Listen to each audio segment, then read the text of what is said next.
Hey, this is Stephen A. Williams, president and founder of the creditrepairshop.com. And in today's video, we're going to talk about Calvary SPV, and they also have Calvary SPV2 LLC 1. They had all of these different names, Calvary Investments. And you've been requesting that I make a video on them because I've been doing a lot of debt collector lawsuits that have came down against debt collectors where they've been breaking the Fair Debt Collection Practices Act. And this is one that I found, even though it was back in 2010. And if you think about it, Calvary was all over the place at one time, and then they kind of died down.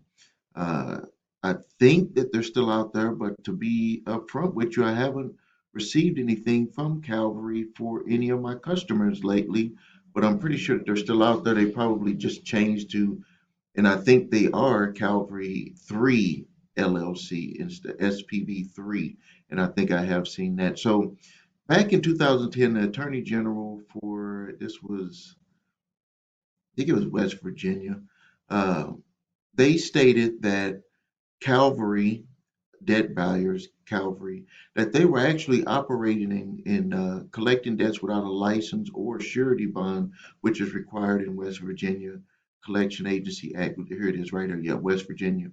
And this is something where when I talk about dealing with debt collectors, and in my three letters that I give, the cease desist collection activities letter, this is something that I actually do ask to make sure that they can even legally collect debts in your state. A lot of people don't know that these collection agencies, they'll send out thousands of letters and they're not even supposed to be doing debt collection in your state. Every debt collector, every state has a agency, and some of the times it's the Department of Financial Institution like it is in my state, and you're required to have a license to do certain types of businesses. Debt collectors have to have certain types of license to do business, and they have to have a surety bond, and that surety bond has to be a certain amount. And the surety bond is not held by Calvary, it's actually held by the state. You have to have that uh, with each state. So now what we're going to do is I'm going to kind of skip around. Don't want to bore you with the whole thing here, but I want to show you some stuff that I found was very interesting. So the first thing here that I want you to take away from is that if you get a letter from a debt collector, is that you need to make sure that they have the proper license and surety bond to even do business in your state. Okay, so one of the things that I found while reading through this is that Calvary refused to cooperate with the Attorney General's investigation, which I don't know how they're able to do that. Refusal and its continued refusal to become licensed and bonded as required by Collection Agency Act. The Attorney General commenced a civil action by filing a complaint against Calvary and its principals in their courts there back in 2010. So I'm just wondering, why would they even not want to do that? And I was looking further down, and it's going to kind of explain their side of the story, which doesn't make any sense. Uh, in short, what they're basically saying is that all they did was send letters, that they wasn't going to be the actual people collecting the debt, which is, I don't know how that is possible, but that's what they were arguing. So I'm going to move to a section where I think you'll find it very interesting when you see this. Okay, here was a cross-examination that they had, and it says during cross-examination, Ms. Thomas offered her opinion that Calvary debt buyers are not engaged in any debt collection activities because they arrange for collection letters, collection calls, and credit reporting activities to be conducted on their behalf by its affiliates, Calvary Portfolio Services and other entities. So what they're trying to say is that them themselves, Calvary, SPV1, whichever one it was, that they're not engaged in the actual practice of debt collection. But let me tell you one problem that I would see with this. So if they're claiming that they're sending out the letters, sending out the calls, and reporting the activities on people's credit reports. Remember in the video that I made last week where I think it was Portfolio actually got sued because what they did is that they had another service sending out the letters. And so now when you have a service that's sending out the letter that is not attached to the debt collection, they've actually violated by having a third party, given a third party authorization to know about your financial history, which is your you have a privacy with the Fair Debt Collection Practices Act. You have uh, there's a law that they cannot share your privacy. You have privacy rights, and they can't share that information with a third party. And Portfolio got in trouble for having a third party send out the letters, and now Calvary, what they're doing is they said that we're just the ones that send out the letters, and then there's other debt collectors that are collecting. But the way that the law is written, they can't do that. That regardless of if they are the ones that send it out and then they have another service that's doing it, they can't uh, have that third party, which would even be themselves sending out those letters because they're not going to be the one that they're going to talk to. So how can you say that you're going to send out the letters from your service and then you're going to have another party actually do the debt collection? You can't do it that way. And you can see that they can't do it that way because they got sued for doing it. So now here's some other stuff. Now, Ms. Thomas initially refused to concede that the filing of at least 1,312 lawsuits by Calvary in West Virginia constituted engagement in debt collection. So they were actually filing lawsuits and they're claiming that they wasn't a debt collector. What it was, in short, what they were doing is that they protect each level. And I've stated this in other videos that when these companies put other companies together, they're going to have one of them that's going to be like the hard collection. They're going to be the ones that make the calls, that get dirty with people to try to get them to pay up. And then they're trying to protect themselves with their other LLCs by saying, okay, if they get in trouble, we can dissolve that company and we can continue business as usual. We'll just open up another LLC. Well, they kind of got caught trying to do that. So it says here, question, and that what they're doing is they're questioning Ms. Thomas, who was speaking on behalf of Calvary. Question, do you think the filing of lawsuits constitutes debt collection? And she said, well, I think you're asking me for a legal conclusion, but I do not think it constitutes debt collection. So what is it? And she said, I believe, and I am not familiar with West Virginia law as intimately as my lawyers are, but I do believe that you have a right under the Limited Liability Company Act to bring a lawsuit on your behalf. I do not believe that transacting business, and I do not believe that it's attempting to collect a debt. Okay, so now they got, well, this is the question again. Well, if a telephone call is made to a consumer making a demand that the consumer is that debt collection. And the answer, if the demand is made by a third party collection agency, it could be, I don't know why it could be. Yeah. Okay, question. But what if it is made by the one who owns the debt? For example, a debt buyer. Many debt buyers conduct calls and send letters in-house. Isn't that correct? Uh, and then their attorney said they objected. And then it says, question, you do agree, though, that a telephone call asking a consumer to pay a delinquent debt, that's debt collection, right? Returning And visitor. then it said it may, and then they stopped there. It said objection. Uh, that's crazy that they allowed that not to be answered. And then additional objections by Calvary. So question, well, what can it be if it's not that? What is it? There's some pause here. Question. So you don't think even though what debt collection is, do you? You don't even know what debt collection is, do you? And then answer, I don't think that's a true statement. Question, well, but didn't I understand that today you testified earlier about the various things that constitute collection or not? In fact, you testified that three debt buyers, they don't engage, that the three debt buyers, they don't engage in debt collection. Wasn't that your testimony? They had another objection. Question. So if when one of the debt buyer's affiliates files suit in which they are the plaintiff, if not, if that's not debt collection, what would you call that action? And then answer that is, and then the objection.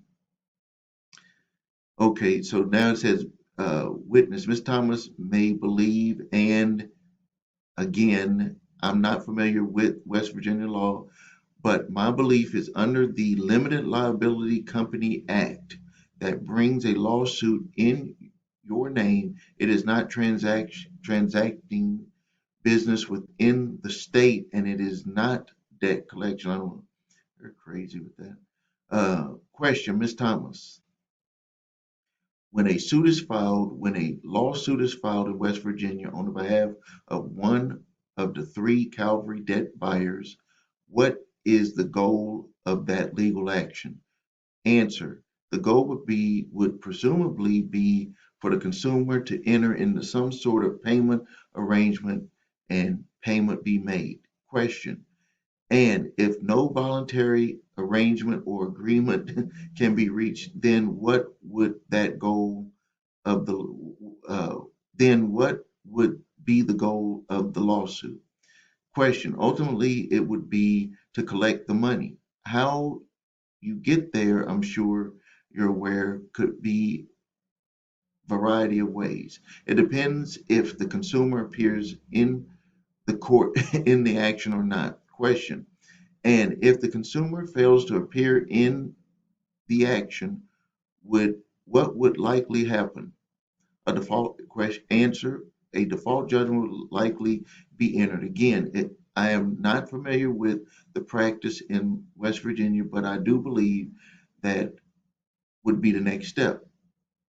Question, okay, and that would be a judgment.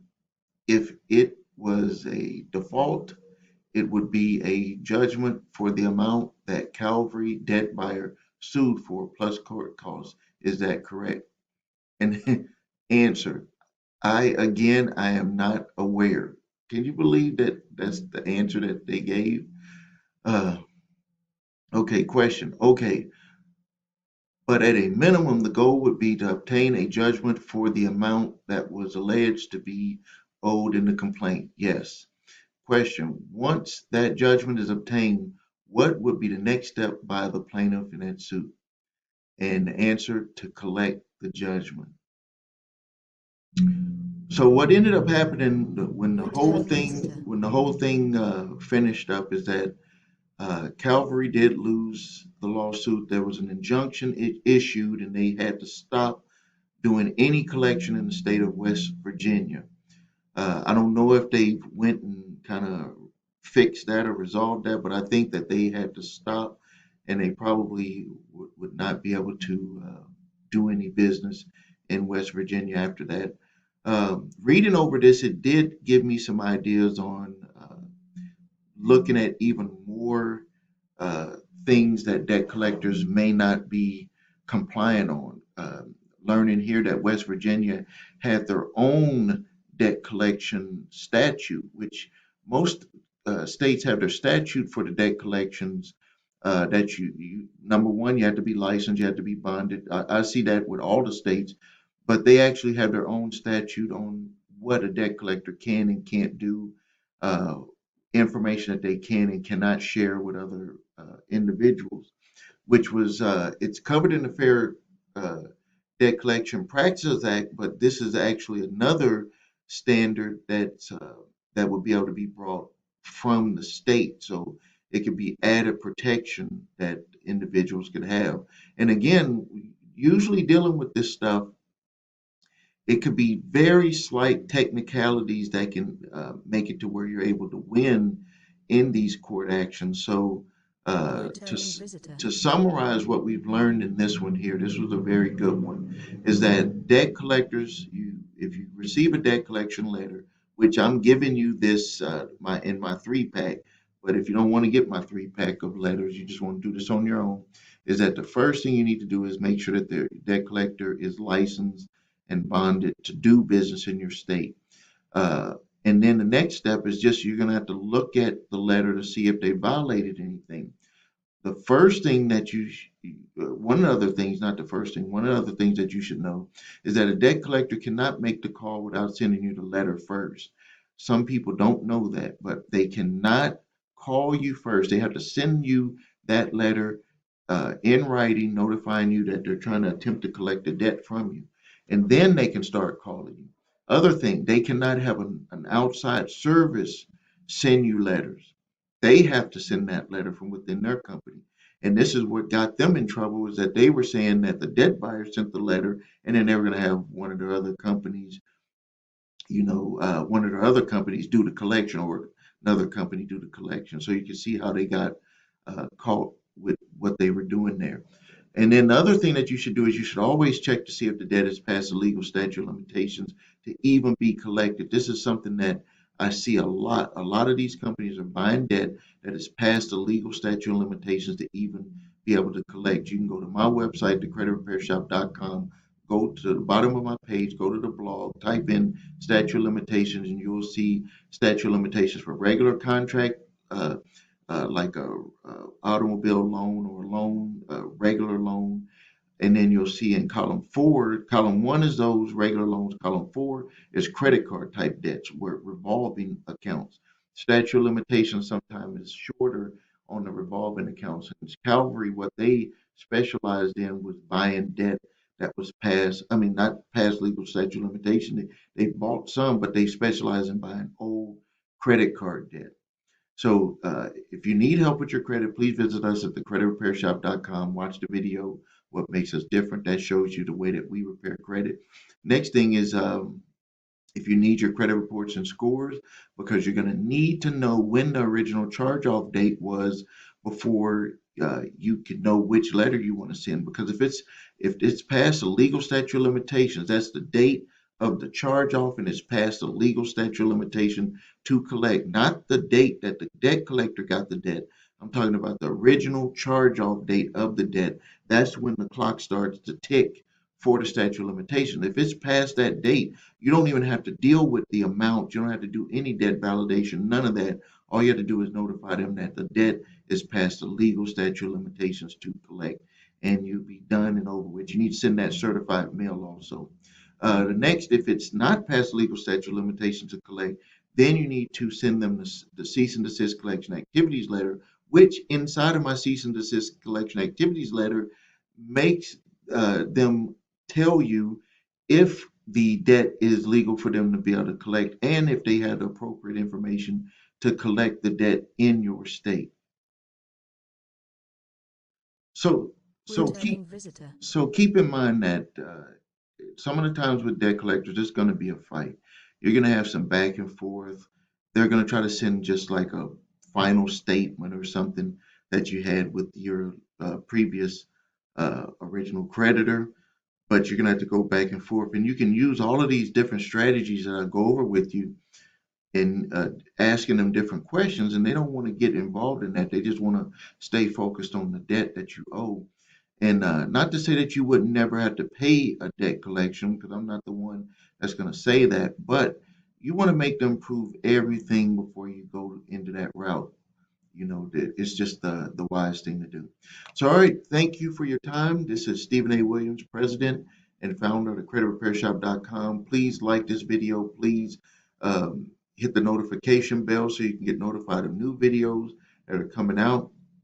Please ask your questions and comments. I'll be on there answering those. And thank you for your time.